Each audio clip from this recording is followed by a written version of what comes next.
Can Jimmy Garoppolo lead the Las Vegas Raiders to a Super Bowl? We talk about that and so much more coming up next here on this Monday edition of Locked On NFL. You are Locked On NFL, your daily NFL podcast. Part of the Locked On Podcast Network, your team every day.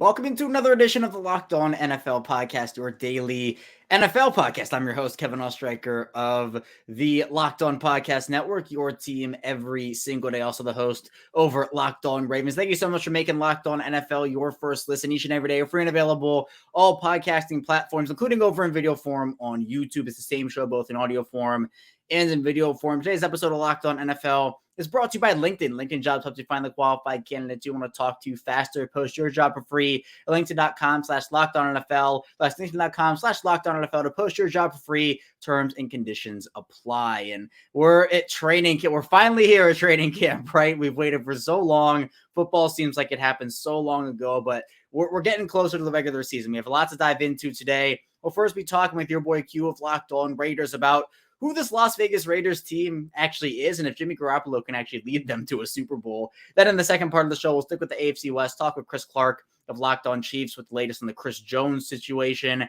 and also what's going on with Kadarius Toney in the Chiefs wide receiver room. Then finally, I'll be taking you through the Ravens' recent moves, Melvin Gordon, the visit of Kyle Van Noy, and some of the transactions they made injury-wise and what that could mean for them. So plenty to dive into on Locked On NFL as, of course, we bring you the biggest stories across the league each and every week. And it's 2 days in a row for me.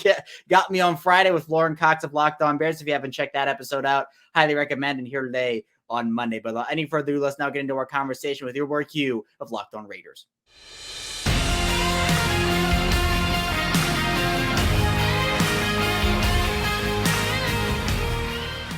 Las Vegas Raiders are, I think, one of the more intriguing teams, just because I don't know what to think about them right now. We're going to talk about that with your boy Q, the host at Love Locked On Raiders. And Q, this is a team that I feel like has a lot of potential, but there are also clear weaknesses still on the roster. And a lot of people are wondering in that loaded AFC West, which I think is going to be a lot better this year, where do the Raiders slot in almost, not only within their division, but in the entire conference of what should be a very loaded AFC? So let's start off with just what you think the identity is going to be this year, how good do you think they can be, and any updates you have on Jimmy G right now.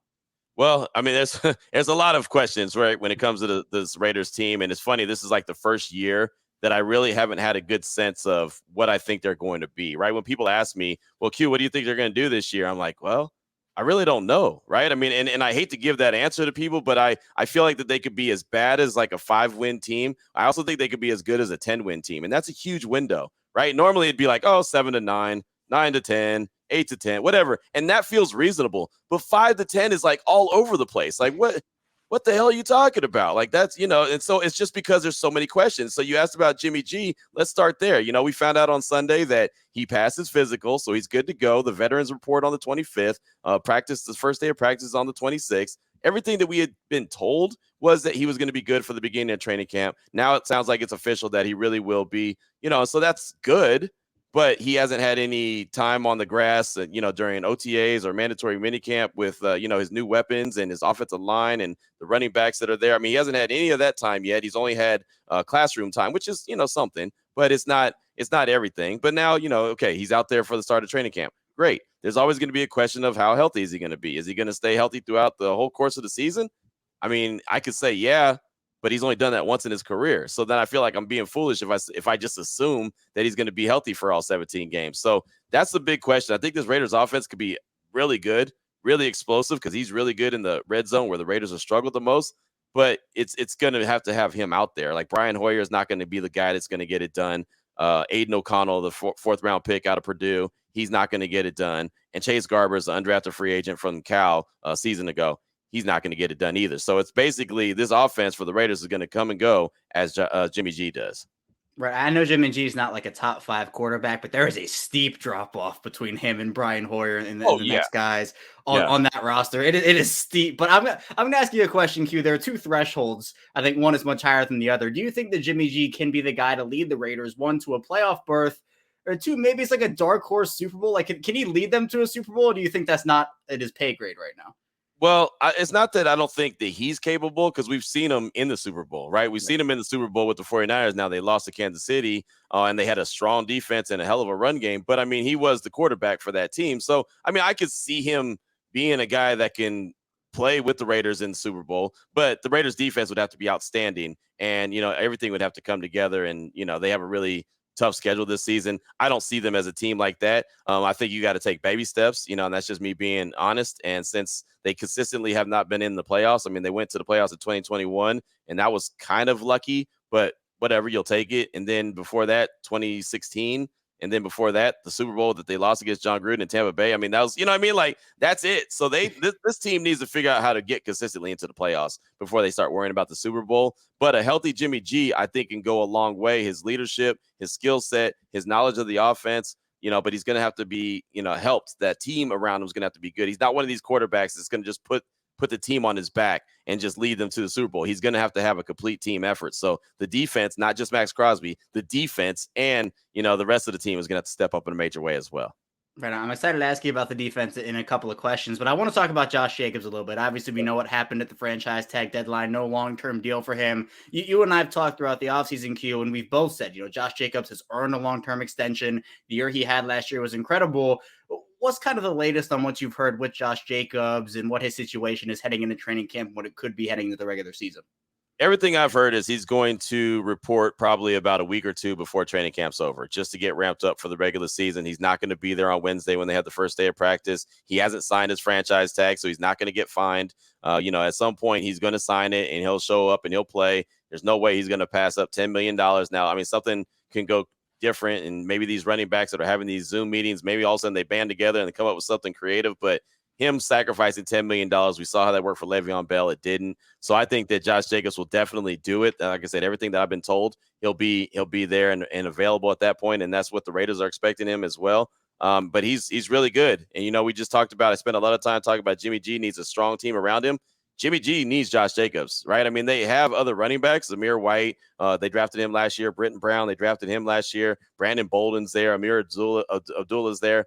But they're not Josh Jacobs. Josh Jacobs is a different dude. And for Jimmy G, you want to maximize that quarterback, you have to have your alphas, right? Devontae Adams, Josh Jacobs. You have to have those guys. So Jimmy G needs Josh Jacobs. So I think that, this is going to be another year where Josh is going to run pissed, because he didn't get that long-term deal, just like he didn't get his fifth-year option picked up. He's still young. He's only 25. He's only got 4 years of wear and tear on his body. So it's not like a lot of these other running backs in the league. So I think that he's in for a big season, and I think he's going to run with energy and edge to him. So, I think that can only be a good thing for the Raiders.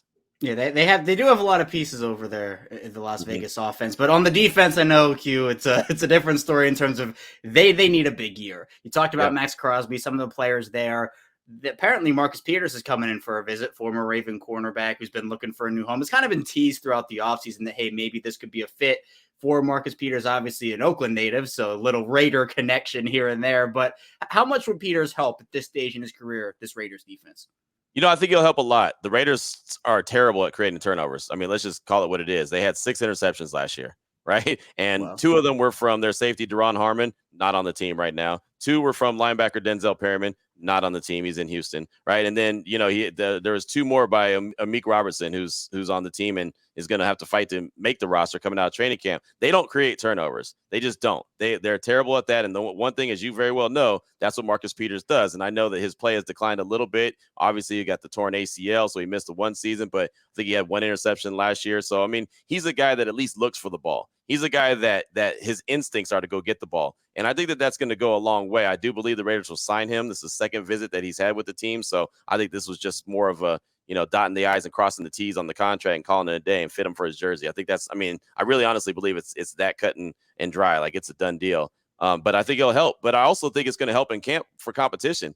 That'll leave 1 spot open, really, at that outside corner position across from him. Who's going to go get it, right? Is it going to be Nate Hobbs? Is it going to be Jacorian Bennett, who they drafted? Is it going to be Brandon Faison, who they brought back as a free agent? Is it David Long? Is it Duke Shelley? Like, there's a lot of dudes that are going to fight basically for one spot. So I think that that's going to increase what they do in training camp and make them even better, because they have to fight and claw and scratch, because Marcus Peters is going to hold down one position. And look, hopefully he's a lot better coming off, the second year removed from an ACL. Maybe he has a little bit extra spring back in his steps and his legs, and maybe he can help and create 2 or 3 interceptions for the Raiders and get him out of the basement when it comes to interceptions. They just don't do it. It's terrible. Huge shout out to Q as always. Q is great covering the Raiders. And of course, check out his work on the Locked On Raiders podcast, part of the Locked On Podcast Network, your team every day. Coming up in the second part of the show here on Locked On NFL, we'll be talking with Chris Clark of Locked On Chiefs about Chris Jones of the Kansas City Chiefs. So be sure to stay tuned. A lot to get to still on Locked On NFL. But first, this episode is brought to you by LinkedIn, and it's really important that, you get the right potential hire, because these days, every new potential hire can feel like a high-stakes wager for your small business. You want to be 100% certain you have access to the best qualified candidates available. That's why you have to check out LinkedIn Jobs. LinkedIn Jobs helps you find the right people for your team faster and for free, and LinkedIn's helped me so much throughout the course of my life. I know it's helped so many of the people I know as well. It's a great source for finding a job, and it's super easy to use and create a free job post over at LinkedIn Jobs. You add your job, that purple hashtag hiring frame, to your profile to spread the word that you're hiring over on LinkedIn. They have simple tools you can use, like screening questions, to make it easy to focus on the candidates, just the right skills and experience, so you can quickly prioritize who you'd like to interview and who you would like to hire. And it's super important to also start the year strong. The right team member could really help you do that. They can jumpstart a business. It's why small businesses rate LinkedIn Jobs #1 in delivering quality hires versus leading competitors. LinkedIn Jobs helps you find the qualified candidates you want to talk to faster, but it's your job for free at linkedin.com/LockedOnNFL. That's linkedin.com/LockedOnNFL to post your job for free. Some conditions apply. We're back here, our second segment of Locked On NFL. Kevin Oestreicher still here with you on this Monday. Thank you so much again for being here with us and making us your first listen each and every day here on Locked On NFL. We're now going to be getting into a conversation with Chris Clark of Locked On Chiefs about the latest on Chris Jones and his situation with the Chiefs. So let's get into that now.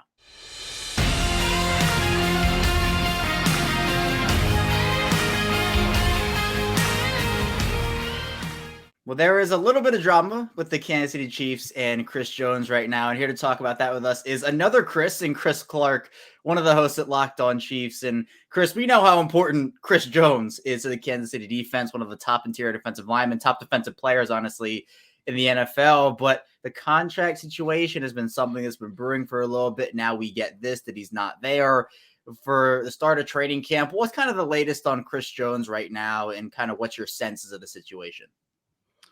Well, right now he's obviously not there. It's costing him $50,000 a day for every training camp practice he misses. So that's going to be something that'll be something to watch as well. I'm a little concerned about it, but we talked about it on Monday's show for the podcast. It's not really that big of a deal until you get to maybe week 3. If this gets into week 3, then you start to really wonder and get concerned about it, because I still think that a deal is going to be done.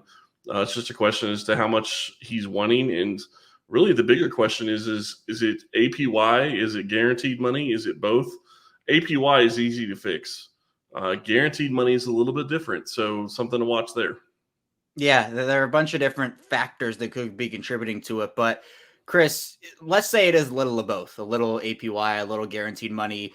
What would your price range be if you're handing out a contract to Chris Jones? What would you say the Chiefs should give him right now? I mean, there's an argument to be made that he could be worth Aaron Donald money.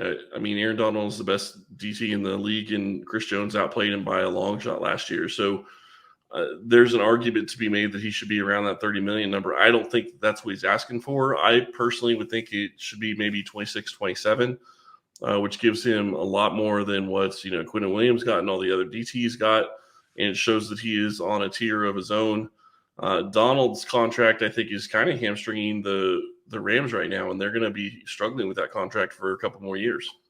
Yeah, and we know the Rams situation. They got their Super Bowl out of when they went all in, but now they're kind of dealing with some of the ramifications of those moves. But let's say this does go into like week 3, week 4. Who steps up on that defensive line in Chris Jones's place? Well, that's the problem, is you really don't have anybody that's going to be able to step up. I mean, you had a kid from KU step in and take the reps today in Wise, and he hasn't really had that much playing time, if any, in the NFL. You drafted Keandre Coburn, but that's not the same type of defensive tackle that you have in Chris Jones. Keandre Coburn's more going to be a nose type tackle and really going to be a replacement for Derek Nottie. You look at Tershawn Morton, who's on the roster, but he's on the PUP list right now because he's coming back from the ACL surgery. He would kind of fit in that role a little bit better. Maybe they can move Charles Omenihu over there if one of the other DEs steps up, but there's big question marks at that DT position. They have to have Chris Jones there, and I still think this gets done. I don't think it gets to a point where he's going to miss regular season time. Yeah, hopefully that is the case for Kansas City. But let's move over to offense, Chris, where the Chiefs, they acquired Kadarius Toney in the middle of the year last year. A huge potential guy, but the injuries have obviously played a part in his career so far. Ends up tweaking his knee during the practice, and that was one of the bigger storylines, obviously, alongside of Chris Jones. What's the latest on Toney's status right now? Is it something serious, or is it just a minor thing that'll maybe keep him out for a few days and that's it? It sounds like it's more precautionary than anything else. It's also possible he hasn't adjusted to the heat. There's lots of different things, and when you start talking about hydration and getting into the Missouri heat and dealing with the humidity and all of that, to me, it's just a question of, is he going to be ready to go for the start of the season?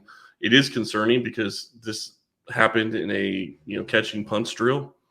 It wasn't even a regular snap. It wasn't him running around or anything.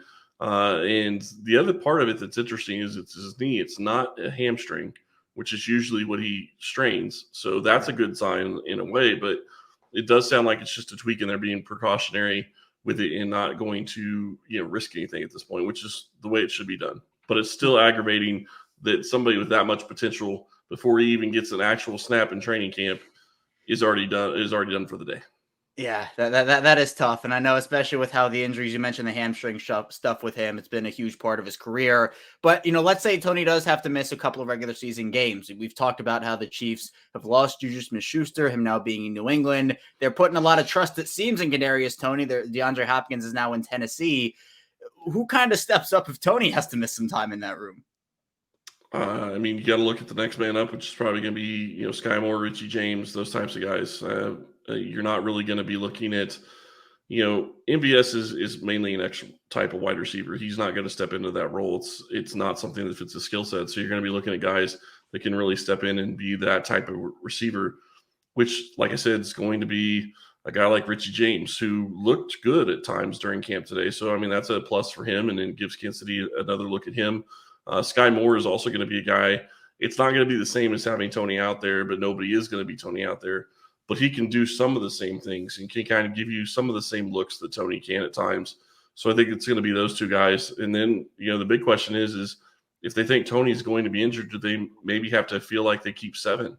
And who's that seventh guy going to be? Yeah, it's a big question. I know something that we've talked about when we've been talking this entire offseason, Chris, has been where do you kind of view Kadarius Toney now that we're to training camp? Do you view him as someone who has that like elite wide receiver one potential? Is he a wide receiver two to you? Where is his potential scale based off of what you've seen and what you expect from him? The key with him is, can he stay healthy? If he can stay healthy, I think he's a 1,200-yard receiver and, maybe 6 to 8 touchdowns, maybe even more, depending on if they get him open on some deeper stuff. When he has the ball in his hands, he's electric. He can change motion. His agility is fantastic. So there's lots of different things they can do with him, and he's going to open up things up for other guys as well. But the question is he going to stay healthy? Is he going to play? If he plays 17 games, I don't think he has any problem getting over 1,000 yards and 6 to 8 touchdowns and maybe even more touchdowns. Yeah, he's going to be a big part of the Chiefs offense if he's healthy for sure. But let's talk a bit about Matt Nagy here, Chris. Obviously a second go around with Kansas City in the offensive coordinator role. Eric Bieniemy going to Washington to get those calling duties over there. What are you expecting from the Matt Nagy offense, and how different do you think it's going to be from what Eric Bieniemy has, and how much of an influence do you think Andy Reid's going to have over the whole operation too? Well, I think Andy Reid's still going to be the guy that's going to be influencing the offense. Although, if you watch the quarterback series on Netflix, they also let some of the players come in. They let, Mahomes and Travis Kelce and some of the wide receivers come up with plays and decide, is this play something that we can do and we can, be successful with? And I think Nagy's going to have a role. I think that his relationship with Mahomes, especially since he helped get him drafted to Kansas City, I think that's going to be something that's special to watch. So I think that's going to be one of the big parts of it. He's the offensive coordinator, and I'm sure he's going to have a role, and he's going to have, his duties and his job. But I don't think it's going to be the same as an Eric Bieniemy in Washington, who's actually doing just about everything on offense. I think that Nagy is going to continue to not be calling the plays. I think that's going to be Andy Reid. I think Andy Reid's probably going to be designing the playbook most of the time. Nagy will have some input. Mahomes will have some input. But I think those three guys worked well together already, and I'm just looking forward to the continuity there for a couple of years, I hope. A huge shout out to Chris for joining the show, talking Chris Jones. Chris on Chris stuff right there. Chris Clark talking about Chris Jones. For more on Chris's work, be sure to check out the Locked On Chiefs podcast, part of the Locked On Podcast Network here, your team every day. Coming up in our final part of the show, I'll be taking you through the Ravens' recent moves, Melvin Gordon, Kyle Van Noy, etc. So don't go anywhere. Still lots to talk about on Locked On NFL.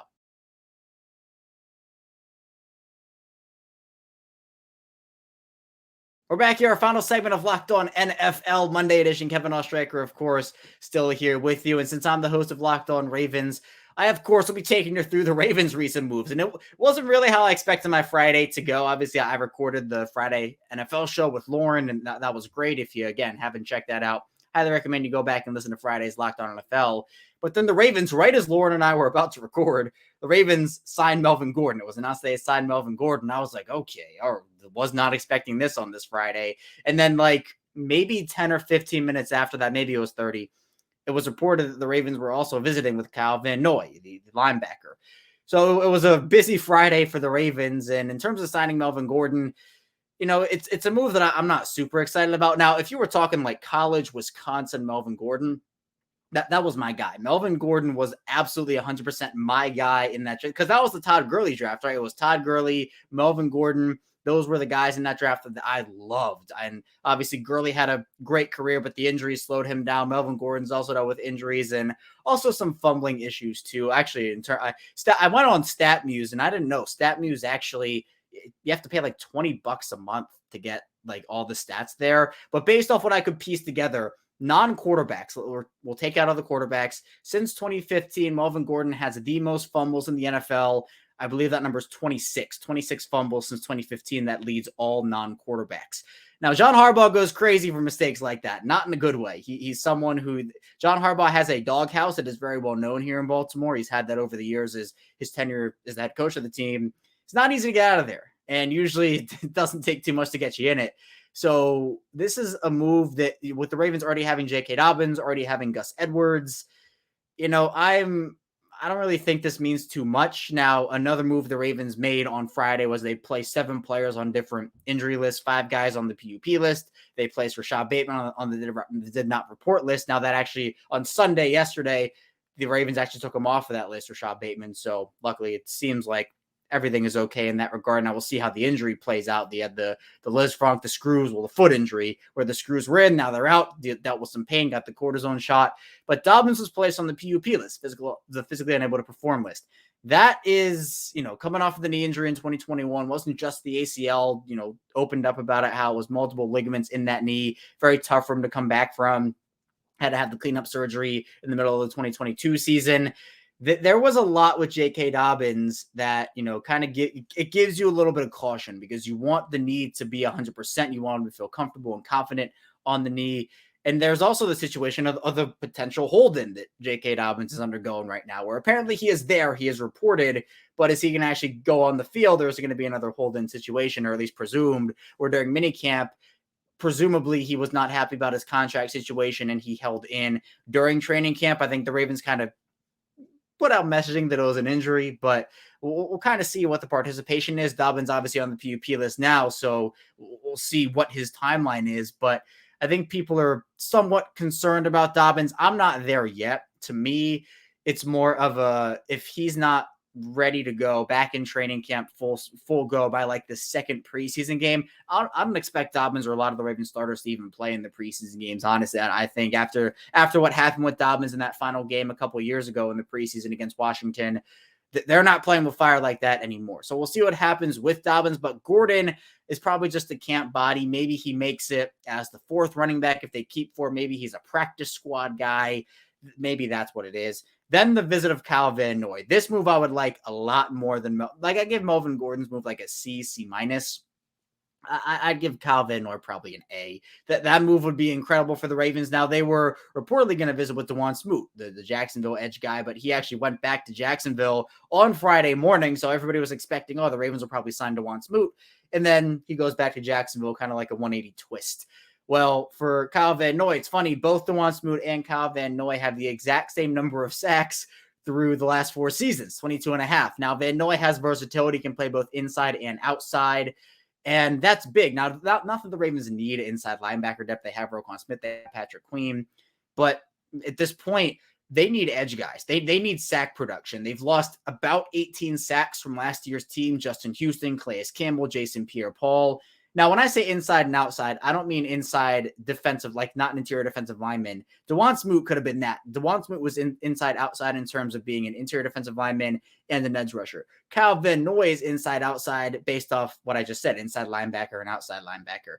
Van Noy is a very smart football player, holds up a little better against the run at this point than a DeJuan Smoot would have. And the thing with Justin Houston, who, he's loved in Baltimore, his teammates love him, a great leader, is the fact that he's obviously getting way up there in age. Kyle Van Noy is not young. He's 32 years old.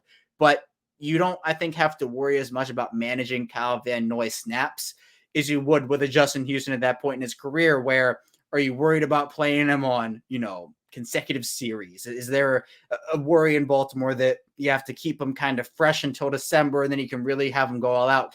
Kyle Van Noy, I think, would give them a versatile, a very, I'd say, solid option there. You're not as worried about not even injury wise, but just slowing down. We saw Justin Houston had an incentive for $10 million or 10 sacks. You get about $1 million if he were to get to 10 sacks. Had 9 sacks in the first part of the season before the bye, and then just fell off a cliff at 0.5 sacks the second part of the season.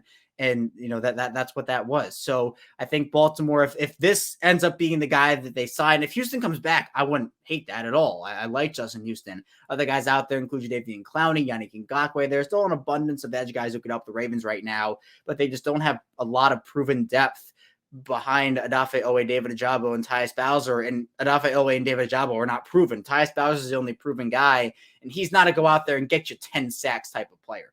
So there's a lot to think about with this Ravens edge room. To me, it's the biggest weakness on the team right now. Signing Kyle Van Noy, it'd be huge for them. So hopefully that is the move that they make. We'll see how it all develops though over the course of the next. Who knows? Maybe by the time we're listening to this, the Ravens already signed him. So we'll see what happens. That's all I have for you here today on Locked On NFL. Thank you so much for tuning in today. When we get back here tomorrow, more NFL content from your Tuesday host. So be sure to stay tuned for that. We'll see you right back here tomorrow on Locked On NFL.